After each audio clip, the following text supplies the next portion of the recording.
Nog iets wat Jan Kriel spesiaal maak as 'n spesiale skool is dat ons baie gespesialiseerde kundiges het in die skool wat leerders verder kan ondersteun. Dit is mense soos terapeute, maatskaplike werkers, sielkundiges, beraders, remedierende onderwysers en so meer, klasassistente, fasiliteerders. Hierdie persone is opgelei om 'n kundige diens te kan lewer om hierdie leerders te kan help. Wat ons ook doen is, alhoewel ons in 'n gewone kurrikulum werk, gebruik ons assesseringsakkommodasies as ook spesiale konsessies waarvoor ons kan aansoek doen vir die leerders. Miskien kan 'n leerder nie lees nie, maar die leerder kan op 'n auditiewe manier kan die leerder leer.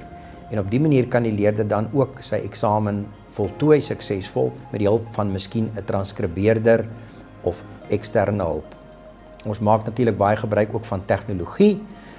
Ons geboue is aangepas om leerders met fisies gestremdhede te kan hanteer en ons het ook die nuutste sagte ware wat leerders help met sigprobleme of gehoorprobleme of ander ekspressiewe uitdagings wat hulle ervaar. Ons is ongelooflik trots op ons leerders en dit wat hulle behaal. As 'n mens daaraan dink dat ons leerders soveel harder moet werk net om te kan presteer, om hulle hindernisse te kan oorkom, dan maak dit elke prestasie soveel meer besonders. Jan Kriel spog met akademiese uitslae gelykstaande aan van die beste in die Wes-Kaap en in ons distrik. In mees onlangse uitslae het Jan Kriel skool algemeen 3de uitgekom vergeleke met ander skole wat in die graad 12 eksamen deelgeneem het. So ons word gemeet aan sterk akademiese skole wat die gewone kurrikulum vorm en Jan Kriel skool hoef nie terug te staan nie. Dit maak ons ongelooflik opgewonde wat ons weet dit gee vir ons leerders 'n kans daar buite.